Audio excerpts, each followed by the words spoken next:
वरेणामर्धसंहाना रसाना छन्दसामपि मङ्गलानमचकर्तारो वन्दे वाणिवीनायको नमः ब्रह्मण्य देवाय गोब्रह्मण्य हिताय च जगद्धिताय कृष्णाय गोविन्दाय नमो नमः। छविललितकमलकोटिसं नवनील अम्बरधारिणी शशिवदनकञ्चविलोचने शिरचन्द्रिका मृदुहासिनी आनन्दधन गोविन्द मंदिर अनन्य निवासिनी घनश्याम घनहित चातके घनश्याम घनहित मोरिणी। जय जय श्री राधे, जय जय श्री राधे, जय जय श्री राधे। রাধে রাধে, হরে কৃষ্ণ সবাইকে। আশা করি সবাই ভালো আছো। তো এটা হচ্ছে আমি লাস্ট কয়েকটা ভিডিও তোমাদেরকে দিয়েছিলাম আমার ভ্লগ বাদ দিও, যে শ্রীকৃষ্ণের উপরে। তোমরা যারা নতুন দেখছো তারা গিয়ে কিন্তু দেখে নিতে পারো। আমার চ্যানেলে অনেক কটা, প্রায় 3-4টে ভিডিও তো হবেই যেগুলো আমি পোস্ট করেছি। ভাগবত গীতা, ভাগবতম, বৈষ্ণবিজম, মানে বৈষ্ণব কারা হতে পারে, কিভাবে হতে পারে, কী কী নিয়ম পালন করতে হয় সেটার উপরে। রাধাষ্টমী স্পেশাল ভিডিও পোস্ট হয়েছিল। তারপর তোমার কলিযুগে শ্রীকৃষ্ণ কেন মেয়েদেরকে বাঁচাতে আসেন না সেটার উপরেও একটা খুব ভালো ভিডিও পোস্ট করেছিলাম। সেগুলো সমস্তই আমার চ্যানেলে রয়েছে, গিয়ে চেক আউট করে নিতে পারো। আর আমি ঠিক করেছি যে ব্লগের সাথে সাথে আমি ডেইলি লাইফ যেটুকু পারি শেয়ার করি, আর বাকি তোমাদেরকে শ্রীকৃষ্ণ রাধামা সম্পর্কে বা ভগবত গীতার ক্লাসও স্টার্ট করবো আগামী দিনে ভেবেছি। ভগবত গীতা, ভাগবতম যতটুকু আমি জানি, এমন নয় আমি তো প্রচুর জ্ঞানী নই, যেটুকু আমি জানি, যে দৃষ্টিতে আমি ভগবান কৃষ্ণকে পুজো করি, আমার গোবিন্দকে, আমার মাধবকে পুজো করি, আমার রাধামাকে দেখি, আমার নিজের পার্সোনাল এক্সপিরিয়েন্স, পার্সোনাল আমার যা যা সিচুয়েশন আমার সাথে যা যা হয়েছে, যেভাবে আমি কৃষ্ণ প্রেমিকা হতে পেরেছি, কৃষ্ণ প্রেমে নিজেকে মত্ত করতে পেরেছি আর কি, যেটুকু পেরেছি, তো সেটাই আমি তোমাদের সাথে শেয়ার করি। তো আশা করি একটা মানুষেরও যদি উপকার হয় সেটাও আমার কাছে অনেক অনেক বেশি পাওয়া। তো চলো আজকে ভিডিওটা যে টপিকের উপর বেস্ট করে, সেটা একটা খুব ইম্পর্টেন্ট টপিক। আশা করি তোমরা থাম্বনেল দেখে সেটা বুঝতে পেরেছো। টপিকটা হচ্ছে, প্রচুর মানুষের একটা কথা আমি দেখেছি প্রচুর মানুষকে একটা জিনিস বলতে, সেটা হচ্ছে ঈশ্বরের ভক্তি কি করে করা যায়, কি করে ঈশ্বরের কাছে প্রেয়ার করলে বা ঈশ্বরকে প্রার্থনা করলে, বা আমার কাছে ঈশ্বর মানে বা ইউনিভার্স মানে বা শক্তি মানে যেটাই বলো না কেন, সেটা হচ্ছে আমার কাছে আমার গোবিন্দ বা আমার মাধব, যাই বলো না কেন, যে নামেই বলো না কেন তাকে, আমার কাছে সে। তো ব্যক্তি বিশেষের উপর এটা নির্ভর করে। কেউ ভগবান শ্রীকৃষ্ণকে বিশ্বাস করে, কেউ মা কালীকে বিশ্বাস করছেন, কেউ ভগবান শিবকে বিশ্বাস করছেন, বা হিন্দু ধর্ম ছাড়াও যারা রয়েছে, হিন্দু ধর্ম কথাটা ভুল, সনাতন ধর্মে যারা রয়েছেন, এই টপিকটার উপরেও কিন্তু আমি এই লাস্ট ভিডিওতে বলে দিয়েছি সনাতন ধর্ম আর হিন্দু ধর্ম, বৈষ্ণব ধর্ম কি, যাই হোক দেখে নিতে পারো। তো আজকে যে টপিকটা সেটা হচ্ছে, যারা ধরো অন্য ধর্মাবলম্বী, এই যে যারা ধরো খ্রিস্টান ধর্মাবলম্বী, তারাও কিন্তু গড বলে ভগবানকে। আমার কাছে গড মানে গোবিন্দ। এবার দেখো, কেউ কেউ ইউনিভার্সে বিশ্বাসী, কেউ কেউ গডে বিশ্বাসী, কেউ কেউ ভগবান শ্রীকৃষ্ণে বিশ্বাসী, এগুলো ব্যক্তি বিশেষের উপর নির্ভর করে। আবার কেউ কেউ ল অফ অ্যাট্রাকশনে বিশ্বাসী, ল অফ কর্মা যেটাকে বলা হয় বিশ্বাসী। তো তুমি আলটিমেট যাই করো না কেন, তোমার সবার আগে যেটা দরকার সেটা হচ্ছে নিজের আত্মাশুদ্ধি, নিজের কর্মশুদ্ধি। কর্মশুদ্ধি যদি না হয়, আত্মাশুদ্ধি যদি না হয়, তাহলে কোনো মানুষের ক্ষেত্রেই ভগবান অবধি পৌঁছানো সম্ভব নয়। তো বৈষ্ণব ধর্ম মতে দেখো, আমি খুব আপ্রাণ চেষ্টা করছি, বা ভগবান শ্রীকৃষ্ণের কাছে বলি যে আমি খুব শীঘ্রই যেন, মানে যত তাড়াতাড়ি, তার কৃপা ছাড়া তো বৈষ্ণব ধর্মাবলম্বী বা বৈষ্ণব মতে চলা যায় না, বা সেভাবে দীক্ষিত হওয়া যায় না, যত তাড়াতাড়ি পারবো যাতে সেই রকমভাবে নিজের জীবনটাকে একদম ডিসিপ্লিনে বাঁধতে পারি, সেটা আমার কাছে একান্ত কাম্য গোবিন্দের কাছে। যাই হোক, তো প্রেয়ার নিয়ে বলা যাক। বৈষ্ণব ধর্ম মতে 3 রকমভাবে ভগবানকে খুশি করা যায় বা ভগবানের কাছে প্রার্থনা করা যায়। 3 রকম, 3টে উপায় আমি বলবো। তার মধ্যে প্রথম যে উপায়টা, 3টে উপায় আমি তোমাদেরকে পরপর একে একে আসছি। প্রথম যে উপায়টা সেটা হচ্ছে জপ, তপ আর দান। এই 3টে হচ্ছে, মানে এই 3টে পার্ট হচ্ছে ফার্স্ট পয়েন্টের একটা করে সাব পয়েন্ট বলতে পারো, জপ, তপ আর দান। এই জপ নিয়েও আমি অন্য ভিডিওতে বলেছি কিভাবে কারা কিভাবে জব করতে পারো তোমরা, কলিযুগে কিভাবে জব করা উচিত, কিভাবে মানে মনুষ্য জীবন থেকে মুক্তি পেতে পারো, সেগুলো নিয়েও অন্য ভিডিওতে বলেছি। তাও এখানে আমি ছোট করে বলে দিচ্ছি। সেটা হচ্ছে, দেখো এই যে মালা যে জপ করা হয়, আমরা যে মালা জপ করি সেখানে 108 বার আমরা জপ করতে পারি। একটা মালায় 108 টাইমস হরে কৃষ্ণ কৃষ্ণ কৃষ্ণ হরে হরে, হরে রাম রাম রাম হরে হরে, এই পুরো মন্ত্রটা বলা হয়। 108 বার করে একটা মালা জপ করা হয়। তো যারা যারা নিউ কুমার, যারা যারা নতুন জপ করতে শুরু করছো, তারা একটা মালা করেই করতে পারো, তারপর ধীরে ধীরে বাড়বে। আমিও যখন শুরু করেছিলাম তখন একটা মালায় শুরু করেছিলাম, কিন্তু 16 মালা জপ করতে হয়। প্রত্যেকটা বৈষ্ণব 16 মালা জপ করে। মানে 4 মালা জপ করলেও অনেক সময় 16 মালার মানে মতন তোমরা ফল পাবে, কিন্তু অ্যাকচুয়াল উচিত হচ্ছে 16 মালা জপ করা। এবার এক মালা থেকে মোটামুটি 1-1.5 বছরের মধ্যে তোমরা 16 মালায় পৌঁছে যেতে পারবে। কিন্তু যারা যারা নিউ কামার তারা এক মালা দিয়ে শুরু করতে পারো। কিন্তু এটা হচ্ছে একদম মাস্ট পদ্ধতি, মানে তোমাদেরকে করতেই হবে। যারা ল অফ অ্যাট্রাকশনে বিশ্বাস করছো বা ভগবান শ্রীকৃষ্ণের পথে হাঁটতে চাইছো, ভগবানের প্রতি মানে ভগবানের কাছে নিজের প্রেয়ার, নিজের প্রার্থনাকে পৌঁছাতে চাইছো, তাদের কাছে প্রথম উপায় হলো তোমাদেরকে জপ করতে হবে। কলিযুগে ভগবান শ্রীকৃষ্ণের নাম জপ ছাড়া কোনো জীবের কোনো মুক্তি নেই। এবার মানুষ ছাড়া অন্যান্য কোনো জীব তো নাম জপ করতে পারে না। ওই জন্যই বলা হয় 84 লক্ষ জনি পেরিয়ে মানব জনম মানুষ পায়। মানব জনম ভগবান মানুষকে এই জন্য দেয় যাতে সে নাম জপ, তপ, দান এই সমস্ত কিছু করে তার কর্মশুদ্ধি করতে পারে, ভগবানের কাছে পৌঁছাতে পারে। কিন্তু এখনকার দিনে দূরবীন দিয়ে খুঁজলেও এত ভালো মানুষ তুমি পাবে না যারা জপ, তপ, ধ্যান, দান সমস্ত কিছুর সাথে জড়িয়ে আছে। খুব কম মানুষ আছে, কিন্তু আছে, নেই যে তা না।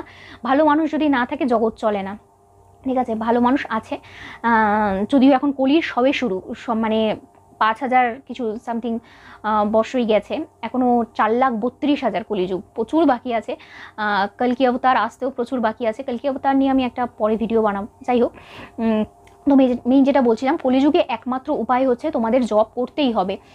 দেখো, হরে কৃষ্ণ কৃষ্ণ নামের তো 16 মালা জপ হয়, রাধা নামেরও 16 মালা 11 মালা জপ করতে হয় রাধে রাধে নাম দিয়ে। সেটা অনেকে করে, অনেকে করে না। আমি যেমন করি, ঠিক আছে? তো কৃষ্ণ নামের 16 মালা আর রাধে নামের 11 মালা জপ করতে হয়। এটা জপের মানে ভগবানকে পাওয়ার প্রথম উপায়, ঠিক আছে? 2 নম্বর উপায় যেটা বলছিলাম, মানে সাব পয়েন্ট যেটা প্রথম পয়েন্টে, সেটা হচ্ছে তপ। তপ কথার অর্থ কি? তপস্যা। এবার দেখো, আমরা কলিযুগে বাস করি, প্রত্যেকটা মানুষ তাদের জীবনে অনেক মানে ব্যস্ততার মধ্যে জীবন কাটায়। তো এখন কারোর পক্ষে সম্ভব না যে সে বনে জঙ্গলে গিয়ে বা পাহাড়ে গিয়ে বা কোনো একান্তে কোথাও গিয়ে ধ্যান করবে, সেটা তো তার পক্ষে সম্ভব হয় না। তো তপস্যা কিন্তু গৃহস্থ জীবনে থেকেও করা যায়। কিভাবে করা যায়? সেগুলোর জন্য তোমাকে জঙ্গলে যেতে হবে না, পাহাড়ে যেতে হবে না। তোমরা গৃহস্থ জীবনে থেকে জনজীবনে থেকেও তপস্যা করতে পারো। কীরকম? যেমন দেখো, কিছু কিছু মানুষকে তুমি তোমার চারপাশে দেখতে পাবে যারা কোনো রকম ব্রত পালন করে না, কোনো রকম উপোস, আচার বিচার কোনো কিছুর সাথে নিজেকে জড়ায় না। কেন করো না? এই যে আমাদের শাস্ত্রে এত কিছু বলা রয়েছে, এত ব্রতর কথা, এত কিছু, এত নিয়ম কানুনের কথা বলা রয়েছে, সেগুলো তো আর এমনি এমনি বলা নেই। সেই বেদ পুরাণ এত কিছু জায়গায় যে লেখা রয়েছে, উল্লেখ রয়েছে, শাস্ত্র ঘাটলেই সেগুলো দেখতে পাবে। সেগুলো এমনি এমনি বলা হয় না। সব থেকে বড় কথা হচ্ছে একাদশী তিথি পালন, যেটা হচ্ছে মানে বলা হয় যে অন্য কোনো তিথি, অন্য কোনো উপাচার যদি তুমি নাও করো, একাদশী তিথি পালন করলে সমস্ত ব্রতের ফল কিন্তু পাওয়া যায়। একাদশী তিথিকে মাধব তিথিও বলা হয়। আমি অন্য ভিডিওতে একবার বলেছিলাম একাদশী তিথি, লাস্ট ভিডিওটা ফলো করতে পারো। একাদশী তিথি কীভাবে পালন করতে হয় সেটা আমি বলেছিলাম, ঠিক আছে, বৈষ্ণবিজমের ভিডিওতে। তো যাই হোক, একাদশী তিথি পালন করা অবশ্যই উচিত। মাসে 2টো আসে, সেটা পালন করতে হয়। এছাড়াও যেমন ধরো, এই যে জন্মাষ্টমী গেল, এই যে রাধা অষ্টমী গেল, জন্মাষ্টমী গেলে মানে জন্মাষ্টমী করলে রাধা অষ্টমী করতেই হয়। এরকম কিছু কিছু ব্রত রয়েছে, কিছু কিছু উপাচার রয়েছে, কিছু কিছু উপোসের জায়গা রয়েছে, ভগবানকে পুজো দেওয়ার ব্যাপার থাকে, তো সেগুলো তো করতেই হবে তোমাকে। তুমি কোনো রকমভাবে এগুলো থেকে মানে নিজেকে কি বলবো, পাশ কাটিয়ে বেরিয়ে যাওয়া যেটাকে বলা হয়, সেটা তো কখনোই করা সম্ভব নয়। কিন্তু এখন কলিযুগের মানুষরা তো মানে সব কিছুর ঊর্ধ্বে নিজেকে মনে করে, তো সেটা কখনোই ঠিক না। তো এটাই হচ্ছে তপ। এটাকেই তুমি গৃহস্থ জীবনে থেকে তপ এভাবে করতে পারো, সমস্ত কিছু থেকে নিজের গা বাঁচিয়ে চলে যাওয়াটা উচিত নয়। এরপর আসি দান। জপ হলো, তপ হলো, এবার আসি দান। দেখো, সব মানুষের সামর্থ্য কিন্তু সমান নয়, সবাই যে লক্ষ কোটি হাজারে দান করতে পারবে তা নয়। যার যেরকম সামর্থ্য, যে যেটুকু পারো সেটুকু তার দান করা উচিত। এমন নয় যে শুধু তুমি কোনো মানুষকেই দান করছো, সেটা নয়। তোমার আশপাশে গরু বলো, যে কোনো পশু বলো, যে কোনো পশু পাখি যারা রয়েছে তাদেরকেও তুমি দান করতে পারো, খাওয়াতে পারো। যেমন বলা হয় যে একাদশী তিথি পালনের পরে দ্বাদশীতে যখন তুমি ব্রতভঙ্গ করছো, তখন তুমি অবশ্যই কিছু না কিছু দান করো, কারণ দান না করলে সেই ব্রতের পুরো ফল পাওয়া যায় না। সুতরাং তুমি নিজের কাছে হয় কোনো একটা, ধরো কোনো জায়গায় 1000 টাকা তুমি মাসে দান করলে, কোনো একটা ট্রাস্টে, কোনো একটা অনাথ আশ্রম হোক, কোনো বৃদ্ধাশ্রম হোক, সেখানে দান করলে সেটাও তো দানই হলো। নিজের কাছে কিছু খুচরো পয়সা রাখলে, এই যে কত জায়গায় আমরা যাই, কত রকম ভিক্ষার্থীকে দেখতে পাই, কত মানুষকে দেখতে পাই যাদেরকে দান করা উচিত, কত ছোট বাচ্চাদের দেখতে পাই। দান করো না, করো যেটুকু নিজের সামর্থ্য। 2 টাকা, 5 টাকা, 10 টাকা দিলে তো তোমার কমে যাবে না। যার যেটুকু সামর্থ্য সেটুকু একটুখানি দান করলেও সেটা ভগবানের খাতায় অ্যাড হয়। সুতরাং সেটা তোমাকে মাথায় ধরে রাখতে হবে, একটুখানি দান করলেও সেটা ভগবান কিন্তু ধরবেন, যার যেটুকু সামর্থ্য থাকে। তো এই গেল জপ, তপ, দান। এই তিনটের মাধ্যমে তুমি প্রথম চরণ রাখতে পারো ভগবানের কাছে। প্রথম তোমার প্রেয়ার এবার কিভাবে কাজে দেবে, এবার আসি আস্তে আস্তে। এই যে আমি বললাম তোমাকে ভগবানের নাম জপ করতে হবে। এবার মেইন বিষয় দেখো, জপ যখন করছো, 108 বার যখন হরে কৃষ্ণ মন্ত্র যখন জপ করছো, নিজের ডান হাতে মালা রয়েছে, বাম হাতটাকে এরকমভাবে রাখবে। ডান হাতে মালা থাকে, বাম হাতে এরকম করে থাকে, তো চোখ অবশ্যই বন্ধ রাখবে, নিজের চোখটাকে বন্ধ রাখবে। এইবার আসি আমি ম্যানিফেস্টেশন বা অনেকে যারা ধরো যোগার সাথে যুক্ত, প্রাণায়ামের সাথে যুক্ত, তারা জানে মেডিটেশন কি করে করতে হয়, কি করে একাগ্র হতে হয়, নিজের মনকে একটা জায়গায় স্থির করতে হয়, সেটাকেই এক কথায় ম্যানিফেস্টেশন বলা হয়। তো ম্যানিফেস্টেশন তোমাদেরকে করতে হবে। এবার কিভাবে করবে, যখন নাম জপ পড়ছো, যখন ভগবানের নাম জপ পড়ছো, মনে মনে নিজে ভিজুয়ালাইজ করো যে তুমি কি চাও। কোনো কিছুকে, ধরো তুমি চাইছো যে আমি হায়ার সেকেন্ডারি এরকম রেজাল্ট করতে চাইছি, সেগুলোকে ভিজুয়ালাইজ করো। মুখে মানে মনে মনে কিন্তু নাম জপ করছো, কিন্তু তুমি সেগুলোকেই দেখো। যেমন যারা বৈষ্ণব ধর্মাবলম্বী, তারা কিন্তু সবাই মানে এটা পর্যন্ত ভিজুয়ালাইজ করে যে তারা মৃত্যুর পরে ভগবানের ধামে যাচ্ছে। যা তুমি দেখবে, যা তোমার মনের মধ্যে চলবে, যে পজিটিভ অরাকে তুমি তোমার মনের মধ্যে নিয়ে আসবে, সেটাই তোমার সাথে ঘটবে। সেটাকে ম্যানিফেস্টেশন বলা হয়। তুমি যখন ভগবানের নাম জপ করছো, তখন ভগবান কি বুঝতে পারছেন না যে তুমি তোমার মনের মধ্যে কি চিন্তাধারা পোষণ করছো, তুমি কি চাও, তুমি তোমারকে মানে এর আগে তোমার মনের ধারণা কি, তুমি কিভাবে নিজেকে দেখতে চাইছো, রিপ্রেজেন্ট করতে চাইছো, সেগুলো সে সব জানে। তাই নিজে যখন নাম জপ করছো, যা ধরো কারোর বিয়ে রয়েছে বা কারোর কোথাও ঘুরতে যাওয়া রয়েছে, সামান্য ধরো ঘুরতে যাওয়া কোনো মানে পজিটিভ দিক থেকে চিন্তা করো, আমি ঘুরতে যেতে চাই, এভাবে যেতে চাই, এভাবে সাজতে চাই, আমার বিয়ে আছে, আমি এভাবে সাজতে চাই, আমি এগুলো ম্যানিফেস্ট করো। যা তুমি চাইছো, যা মনে তোমার আসছে, সেগুলো ম্যানিফেস্টেশন করো যখন তুমি নাম জপ করছো। নাম জপের মধ্যে ভগবানকে আলাদা করে বলতে হবে না যে ঠাকুর আমাকে এটা দাও, গোবিন্দ আমাকে এটা দাও, গোবিন্দ আমাকে ওটা দাও, বলতে হবে না, সব জানিস রে। ওই 108 বার মানে নাম জপ যখন শুরু করছো, চোখটা বন্ধ করে এই জিনিস নাম জপ, এক হাতে নাম জপ করো, মনে মনে নাম জপ করো, পুরো মন্ত্র জপ করো, আর চোখ বন্ধ করে, চোখ খুলবে না, চোখ বন্ধ করে নিজের মনকে একাগ্র করো। আর যত পজিটিভ থিঙ্কিং আছে নিজের সাথে, মানে নিজেকে তুমি সেই জায়গাকে রিপ্রেজেন্ট করো যে আমি এইরকম চাই, আমি আমার পরীক্ষার রেজাল্ট এইরকম চাই, এই জায়গায় চাকরি হোক। মানে নিজেকে দেখো যে হ্যাঁ তুমি সেই চাকরি পেয়ে গেছো, হ্যাঁ তোমার রেজাল্ট এইরকম হয়েছে, বিয়েতে তুমি এইরকম সেজেছো, মৃত্যুর পর তুমি ভগবানের ধামে যাত্রা করছো। এগুলো দেখো প্রেজেন্ট টেন্সে, নট ফিউচার টেন্সে। আমি চাই, আমার দরকার, এটা এটা এটা ভেবো না। ভিজুয়ালাইজ করো যে তুমি পেয়ে গেছো, মৃত্যুর পর তুমি গোলকে যাত্রা করছো, ভগবানের ধামে যাত্রা করছো। তুমি ধরো কেউ ইউপিএসসি এক্সাম ক্র্যাক করতে চাইছে, সে দেখো আমি ইউপিএসসি এক্সাম ক্র্যাক করে ফেলেছি, ঠিক আছে। মানে আমি আশা করি আমি বোঝাতে পারলাম। নাম জপ যখন করবে, যেটা তুমি চাইছো সেটাকে ভিজুয়ালাইজ করো প্রেজেন্ট টেন্সে, হ্যাঁ, যে তুমি পেয়ে গেছো। ব্যাস, এটাই হচ্ছে প্রেয়ারের মূল তত্ত্ব কথা। তোমাকে নাম জপের মাধ্যমে ম্যানিফেস্টেশন 110% কাজ দেয়, 110% কাজ দেয়। তবে একটা কথা সবসময় বলবো, যেটা ভগবদ্গীতার মেইন কথা, সেটা হচ্ছে যে আমি পাবো, আমি এই কাজটা করলে আমি ভগবানের থেকে পাবো, এই জিনিস কিন্তু ভুলেও করতে যেও না। যে হ্যাঁ আমি ম্যানিফেস্টেশন করি, আমি ভগবানের নাম জপ করি, তাহলে হয়তো ভগবান আমাকে এগুলো সব দিয়ে দেবে, আমি কবে পাবো কবে পাবো এই আশা করতে যেও না। নিঃস্বার্থভাবে তাকে ডাকো, নিঃস্বার্থভাবে নিজের কাজ করো, ম্যানিফেস্টেশন পজিটিভ অরাকে ক্রিয়েট করো, ভগবানের নাম জপ করতে থাকো, হয়ে যাবে। কবে হবে কখন হবে সে তার পেছনে ছুটতে যেও না। যেটাকে নিষ্কাম কর্ম বলা হয়, কর্মযোগে রয়েছে, আমি ভগবদ্গীতা ক্লাস স্টার্ট করব, কর্মযোগ এগুলো সব দেওয়া রয়েছে, নিষ্কাম কর্ম কোনটা, সকাম কর্ম কোনটা, তো সেগুলো নিয়েও আলোচনা করা হবে পরবর্তী সময় নিয়ে আমার চ্যানেলে। তো যাই হোক, তো ম্যানিফেস্টেশন এটাকেই বলা হয়, পজিটিভ অরাকে, পজিটিভ থিঙ্কিংকে, যেগুলো ভবিষ্যতে তুমি করতে চাও সেগুলোকে প্রেজেন্ট টেন্সে নাম চোখ বন্ধ করে নাম জপের মাধ্যমে তুমি দেখতে পারো। এবার সেকেন্ড যে পয়েন্টটা, যেটার মাধ্যমে তুমি তোমার প্রেয়ারকে ভগবানের অবধি পৌঁছাতে পারো, সেটা হচ্ছে হোপোনোপো টেকনিক। ঠিক আছে, এটা প্রচণ্ড রকমভাবে কাজ করে, প্রচণ্ড রকমভাবে কাজ করে। হোপোনোপো টেকনিকের মধ্যে মূল 3টে বিষয় রয়েছে। দেখো, আমরা যখন কাউকে ভালোবাসি তখন তাকে কিভাবে ভালোবাসার বহিঃপ্রকাশ কিভাবে হয়, কারোর কাছে ক্ষমা চেয়ে, কারোর কাছে গ্রেটফুল হয়ে, আর ভালোবাসি এই কথাটা আই লাভ ইউ বলে, তাই তো? এই 3টেই তো কথা, সরি, আই লাভ ইউ, আর আমি অনেক গ্রেটফুল তোমার কাছে। আমরা আমার বাবা মা তো আমাদের জন্য অনেক কিছু করে, কোনো সময় যদি তাকে বলি যে যদি ইংলিশে বলো তাহলে বলবে I am sorry, please forgive me, I love you, thank you, এই কথা, এইটুকু কথা, ধন্যবাদ, ধরো বাবাকে বলছি, বা ধরো মাকে বলছি, বা খুব খুব ধরো কোনো গুরু বা কোনো টিচার যে আমার কাছে খুব আপন, আমাদের লাইফে তার প্রচুর বড় অবদান রয়েছে, তাকে যদি বলো যে আমাকে ক্ষমা করে দিও, আমি তোমার কাছে অনেক গ্রেটফুল, আমি তোমাকে ভালোবাসি, থ্যাংক ইউ, এইটুকু কথা যদি তাকে বলো, সে কতখানি খুশি হতে পারে।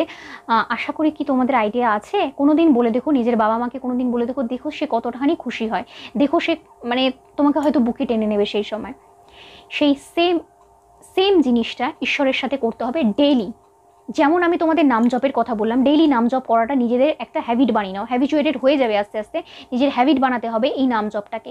তেমনি হোপোনোপো টেকনিকটাকে তোমাদের লাইফে হ্যাবিট বানাতে হবে, 108 বার করো ঈশ্বরের কাছে বলে, আমার কাছে ঈশ্বর, ইউনিভার্স, সমস্ত কিছু আমার গোবিন্দ, তার সামনে বসে 108 বার এটা বলো যে please forgive me, I am grateful, thank you, I love you. আমার কাছে ঈশ্বর মানে, আমার কাছে ইউনিভার্স মানে, আমার কাছে সব কিছু আমার গোবিন্দ। তো তোমাদের কাছে যে তুমি যাকে মানো তার সামনে বসে বলো I am sorry, please forgive me, I love you, thank you. এটাই হচ্ছে হোপোনোপো টেকনিক, যেটা মিরাক্কেলের মতো কাজ করতে পারে তোমার লাইফে। ম্যানিফেস্টেশন ফার্স্ট কাজ করে, সেকেন্ড যেটা কাজ করে খুব শর্ট টার্মে কাজ করে এবং তোমার আত্মার শুদ্ধি ঘটায়। বলো না, আমি তো আগের জন্মে কি ছিলাম, কোথায় কি পাপ করে এসেছি, বা এ জন্মেও নিজের অজান্তে বা জানতে কি পাপ করেছি আমি জানি না, আগের জন্মের কথা তো আমার মনে নেই, আমি জানি না আমি কি পাপ করেছি। সেই ঈশ্বরের সামনে বসে, সেই রাধামার সামনে বসে, সেই গোবিন্দের সামনে বসে বলি, যদি আমি বলি যে I am sorry, please forgive me, I love you, thank you, এইটুকু যদি বলি, তার প্রতি যদি আমি ডেইলি যদি তার কাছে ক্ষমা চাই, ডেইলি যদি তার কাছে এই গ্রেটফুলটা প্রকাশ করি যে হ্যাঁ আমি ধন্য হয়ে গেছি, তুমি আমার, এই যে আমি প্রত্যেকটা নিঃশ্বাস নিচ্ছি, আমি আমার গোবিন্দকে বলি আমার প্রত্যেকটা নিঃশ্বাসের মধ্যে তুমি বাস করো গোবিন্দ, কারণ আমি প্রত্যেকটা নিঃশ্বাস নিচ্ছি, আমি কথা বলছি, আমি হাঁটছি, চলছি, আমি চোখে দেখছি, কত মানুষ চোখে দেখতে পাচ্ছে না, কত মানুষ কথা বলতে পারছে না, এই সমস্ত কিছু যে তুমি আমাকে দিয়েছো, যে পজিশনে তুমি আমাকে রেখেছো, তার জন্য আমি অনেক অনেক অনেক ধন্যবাদ তোমাকে। এই জিনিসগুলো যখন ভেতর থেকে আসা শুরু করবে, যখন বলতে শুরু করবে, তখন ঈশ্বর তোমার প্রতি এমনি এমনি সন্তুষ্ট হবেন, তোমাকে এই থ্যাংক ইউ বলার রাস্তাগুলো আরও বার করে দেবেন, যাতে তুমি তার কাছে আরও থ্যাঙ্কফুল হও। বোঝাতে পারলাম? সুতরাং প্রত্যেক দিন যখন 108 বার নাম জপ করছো, 108 বারটাকে বাড়াবে, 16 মালা জপ, 16 মালা ইন্টু 108 টাইমস করো, তাহলে বুঝতে পারবে কতবার নাম জপটা করতে হয়। তো 108 বার দিয়ে শুরু করবে, তার সাথে সাথে 108 বার এই হোপোনোপো টেকনিকটা ট্রাই করো। 4 মাস খুব 4 থেকে 5 মাসের মধ্যে যদি মানে তুমি নিজের মধ্যে ভালো জিনিস, ভালো প্রবৃত্তি, ভালো কোনো কিছু যদি ফিল না করো তাহলে বলো। এটা মিরাক্কেলের মতো কাজ করে। কিন্তু এমন নয়, আমি বারবার একটাই কথা বলছি, এমন নয় যে আমি পাবো, আসবে, ভগবান দেবে, আশা রেখে কাজ করো না, নিঃস্বার্থভাবে করো, ভগবানকে শুধু ভালোবেসে করো। বৈষ্ণব ধর্মের মতে একটা কথা বলা হয় যে শুধু ভালোবাসো। তারা গোবিন্দকে শুধু ভালোবাসে আর প্রত্যেক ক্ষণে ক্ষণে গোবিন্দকে ধন্যবাদ জানায়। তুমি বলো না, বেঁচে যে রয়েছি, খাওয়ার যে খাচ্ছি, কার আশীর্বাদে? তার আশীর্বাদে। তার যদি আশীর্বাদ না থাকতো, না আমি বেঁচে থাকতাম, না আমি খাবার খেতে পারতাম, না আমি ঘুমোতে পারতাম, না আমি জেগে থাকতে পারতাম, কোনো কিছুই। একটা পাতাও তার ইশারা ছাড়া, তার অনুমতি ছাড়া নড়তে পারে না। ভগবদ্গীতায় উনি এটা নিজে বলেছেন। সুতরাং আমি যে এত কিছু করছি, এই যে কথা বলছি, এই যে ফ্লুয়েন্টলি কথা বলে যাচ্ছি এতক্ষণ ধরে, সেটাও তার আশীর্বাদ, নাহলে হয় না। বুঝতে পেরেছো? সুতরাং হোপোনোপো টেকনিক হচ্ছে প্রচণ্ড ভালো একটা মিরাকেল টেকনিক। সেটা তোমাদেরকে করতে হবে 108 টাইমস করো, পার ডে করো। সেটা সকালে করতে পারো, অনেকে সকালে করে, অনেকে রাতে ঘুমোতে যাওয়ার আগে করে, নিজেদের সময় অনুযায়ী সেটা করতে পারো। যে please forgive me, I am sorry, I love you, thank you, এটুকু বলো ভগবানকে। আর মন থেকে বলো, নিঃস্বার্থভাবে বলো। একটা কথা কি জানো তো, কৃষ্ণ কথার অর্থ আমি এক জায়গায় বলেছিলাম, কশ্যতি ইতি কৃষ্ণা, এর থেকে এসছে কৃষ্ণ। কৃষ্ণ কথার অর্থ হচ্ছে অ্যাট্রাকশন, যে তোমাকে নিজের দিকে অ্যাট্রাক্ট করতে পারবে, আকর্ষণ, এটাকে বলা হয় কৃষ্ণ। তো law of Krishna, law of universe, law of karma, law of attraction, যেটাই বলো না কেন, এক। এই যে যারা ল অফ ইউনিভার্সকে মানে, ল অফ অ্যাট্রাকশনকে মানে, তারা যদি ভগবদ গীতা পড়ে, ল অফ কৃষ্ণাও এক, কোনো পার্থক্য নেই। ল অফ কৃষ্ণা আর law of attraction, law of universe, law of karma, যেটাই বলো না কেন, সমস্তটাই এক। নিউটনের যে তৃতীয় সূত্র আছে না, every action has a same and equal reaction, তাই তো? এটাই তো কর্মার রুলস। তুমি যা করবে, তুমি যেমন ভাববে, তুমি যেমনভাবে চলবে, সেটাই তোমার কাছে রিপিটেডলি ফেরত আসবে। কৃষ্ণেরও এটাই রুলস, কৃষ্ণেরও এটাই রুলস, ভগবদ্গীতায় সেটাই বলা আছে। সুতরাং তুমি নিজে কিছুটা এগো, ভগবান তোমাকে টানবে, তুমি সেটা নিজে বুঝতে পারবে। এভরিডে মিরাকেল ঘটবে, এভরিডে মিরাকেল ঘটবে। এই যে আমি রাধামাকে নিয়ে যে ভিডিও করেছিলাম, গোবিন্দর সাথে আর রাধামার সাথে আমি প্রচণ্ড ইমোশনালিভাবে কানেক্টেড। গোবিন্দের কথা বলতে গেলে আমার চোখে এমনি জল চলে আসে। তো সেটাই আমি তোমাদেরকে বলছি যে নিজের প্রেয়ারকে যদি মিনিংফুল বানাতে চাও, তাহলে একটা জিনিস মাথায় রাখো। ধরো তুমি চাইছো তোমার ভবিষ্যতে একটা জমি হোক, বা তোমার ভবিষ্যতে একটা বাড়ি হোক, বা তুমি ইউপিএসসি ক্র্যাক করো, বা তুমি কোনো ভালো জায়গায় জব করো, গভর্নমেন্ট সার্ভিসের জব করো, যেটাই তুমি চাইছো সেটাকে কখনো ফিউচার টেন্সে ম্যানিফেস্টেশন করো না, ফিউচার টেন্সে ভগবানকে বলতে যেও না। এটা আমি বারবার বোঝানোর চেষ্টা করছি। যখন ভগবানের সামনে বসে তার সাথে কথা বলার চেষ্টা করবে, নিজের ভাব প্রকাশের চেষ্টা করবে, এই shall, will, want, I will want করো না। আই শ্যাল, এই টার্মগুলো এনো না, ভবিষ্যতের জন্য কোনো টার্ম এলো না। অ্যাম, ডু, গেট, এই ব্যাপারগুলো প্রেজেন্ট টেন্স। প্রত্যেকটা জিনিস আমি করছি, আমার হয়েছে, আমি দিচ্ছি, আমি করছি, এই যে ব্যাপারগুলো প্রেজেন্ট টেন্স, আশা করি বোঝাতে পারছি। পাস্ট তো চলে গেছে, সেটা বাদ দিয়ে দাও, ফিউচার টেন্স ছেড়ে দাও। কৃষ্ণ ভগবদ গীতায় এটা বলেছে যে জীবনের যে নাম সেটা হচ্ছে বর্তমান, বর্তমানেই জীবন বাস করে। সুতরাং তুমি তাকে গ্রেটফুল জানাও যে আমি অনেক ধন্যবাদ তোমাকে জানাচ্ছি যে আমি এটা পেয়েছি, আমি এটা করছি, আমার এটা হচ্ছে, এটা বলো। ভবিষ্যৎ সে তৈরি করে দেবে, সে নির্মাণ করে দেবে, সে সমস্তটা জানে। কোনো কিছু ফিউচার টেন্সে তাকে বলবে না, সব কিছু প্রেজেন্ট টেন্সে বলো। ম্যানিফেস্টেশন প্রেজেন্ট টেন্সে করো। এই যে আমি ম্যানিফেস্ট করছি যে আমি ভগবানের ধামে যাচ্ছি মৃত্যুর পর, যাচ্ছি, এটা কিন্তু আমি এখন ম্যানিফেস্ট করছি। সুতরাং আমি কবে মরবো, তারপর আমি সেই ধামে যাব, সেটা সেটা কিন্তু ফিউচার। আদৌ হবে হবে না সেটা তো তার হাতে, আমি তো তার হাতে সম্পূর্ণ ছেড়ে দিয়েছি। কিন্তু ম্যানিফেস্টেশনটা আমি এখন করছি। ধরো আমি সুইজারল্যান্ড যেতে চাই ভবিষ্যতে, কিন্তু আমি ভবিষ্যৎ দেখিনি, আমি বর্তমানে বলছি অনেক অনেক ধন্যবাদ তোমাকে, তুমি আমার এই স্বপ্ন পূরণ করতে সাহায্য করেছো, আমি যেতে পারছি। কিভাবে পারবে, কোথা থেকে পারবে, কিভাবে তোমার বিয়ে হবে, কিভাবে কোথা থেকে হবে, কিভাবে টাকা জোগাড় হবে, এইসব সমস্ত কিছু সে করে দেবে। সমস্ত কিছু সে করে দেবে। সুতরাং বিয়ে হোক, পড়াশোনা হোক, কোনো কিছু সাকসেসফুল কোনো জার্নি স্টার্ট করছো, কোনো কিছু কিনতে চাইছো, ইচ অ্যান্ড এভরিথিং তুমি যেটা তোমার লাইফে চাইছো সেটা ভবিষ্যতের কথা না বলে বর্তমানের সাথে সেটাকে মানে বর্তমানকে সামনে রেখে সেটা ভগবানকে বলো। তো আশা করি আমি বোঝাতে পারলাম। প্রথমটা বললাম নাম, জপ, দান, তপ এগুলো করো, হোপোনোপো টেকনিক অ্যাপ্লাই করো, আর প্রত্যেকটা জিনিস ম্যানিফেস্ট করো ফিউচার টেন্সে নয়, প্রেজেন্ট টেন্সে। ল অফ অ্যাট্রাকশন নিয়েও আমি অন্য ভিডিও বানাবো, কী করে ম্যানিফেস্ট করতে হয় সেটার উপর আরও ডিটেলস ভিডিও আগামী দিনে আসবে। তবে এগুলো হচ্ছে বেসিক জিনিস যেগুলো তুমি ভগবানের সাথে নিজেকে কানেক্ট করতে পারবে, কর্মার সাথে নিজেকে কানেক্ট করতে পারবে।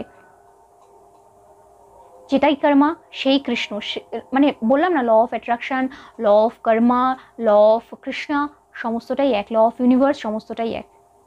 সুতরাং একবার করে দেখো এই হোপোনোপো টেকনিক বা নাম জপ। নাম জপ is very very very important. Per day 108 Times minimum. তারপর তুমি সেটাকে আরও ইনক্রিজ করতে পারো। তো আশা করি ভিডিওটা তোমাদের একটু হলেও উপকারে লাগলো, একটু হলেও কাজে লাগলো। ভালো লাগলে please like, share, comment, subscribe করো। অন্য কোনো কোয়েশ্চেন নিজের মনের মধ্যে থাকলে সেই ডাউটটাকে ক্লিয়ার করার জন্য আমাকে কমেন্ট সেকশনে জানাতে পারো। সেগুলো আমি নেক্সট ভিডিওতে ডাউট ক্লিয়ারের ভিডিও অবশ্যই বানাবো। আর কি কি জানতে চাও সেগুলোও বলো, নিশ্চয়ই বলবো। দেখা হচ্ছে নেক্সট ভিডিওতে, নেক্সট কোনো ব্লগে বা ভিডিওতে। ততক্ষণ অবধি ভালো থাকো সবাই। রাধে রাধে, হরে কৃষ্ণ।